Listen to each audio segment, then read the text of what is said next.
دیگر اعلیٰ افسران اجلاس میں شریک ہیں۔ مزید جان لیتے ہیں K21 نیوز کے نمائندے ضمیر حسین ضمیر سے۔ جی ضمیر، اپڈیٹ کیجیے گا اجلاس کے حوالے سے۔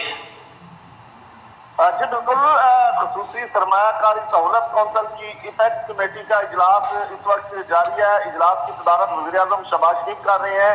Army chief general Asim Munir بھی آج کے اس اجلاس میں شریک ہیں، جبکہ چاروں صوبوں کے وزرائے اعلیٰ مریم نواز، علی امین گنڈا پور، سرفراز بگٹی، مراد علی شاہ بھی آج کے اس اجلاس میں جو ہے وہ شریک ہے۔ اس کے علاوہ وزیر اطلاعات، وزیر خزانہ، وزیر داخلہ، وزیر دفاع، وزیر منصوبہ بندی، وزارت تجارت اور وزیر قانون و انصاف اور وزیر آبی وسائل جو ہے وہ بھی آج کے اس اجلاس میں شریک ہے۔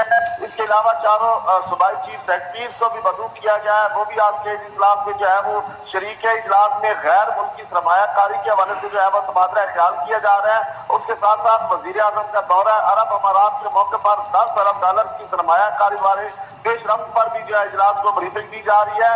اس کے علاوہ اجلاس میں دوست ممالک کی سرمایہ کاری پر رپورٹ بھی جو ہے آج کے اس اجلاس میں پیش کی جائے گی۔ اس کے ساتھ ساتھ اجلاس میں داخلی سیکیورٹی صورتحال پر بھی جو ہے اجلاس کو آگاہ کیا جائے گا، اور وزیر داخلہ محسن نقوی جو ہے اینٹی اسمگلنگ پر جو ہے وہ بریفنگ دے رہی ہے۔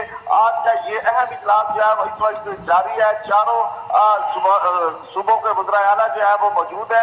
تو مزید اگر بات کر لی جائے تو خصوصی سرمایہ کاری سہولت کونسل کی گزشتہ اجلاس میں وزیر اعظم شہباز شریف نے کہا تھا کہ ISFC ایک اہم پلیٹ فارم ہے جسے جاری رکھا جائے گا، اور معاشی چیلنجز سے نپٹنے کے لیے سب کا مل بیٹھنا خوش شاہد اور وقت کی ضرورت ہے۔ تو یہی وجہ ہے کہ آج اس اجلاس میں تمام کے تمام جو اہم شخصیات جو ہے وہ موجود ہے، اور تمام صوبوں کی نمائندگی جو ہے وہ کی جا رہی ہے، اور عسکری قیادت بھی آج کے اس اجلاس میں موجود ہے، اور اس وقت یہ اجلاس جو ہے وہ جاری ہے۔ تو مکمل طور پر اجلاس میں جو ہے تمام کے تمام جو ہے معاملات اور ایجنڈے پر جو ہے وہ مشاورت کی جا رہی ہے۔ جی بہت شکریہ ضمیر حسین ضمیر، آپ ہمیں وزیر اعظم میاں محمد شہباز شریف کی زیر صدارت ہونے والے SIFC کے اجلاس کے حوالے سے اپڈیٹ کر رہے تھے۔ آپ کا بہت شکریہ۔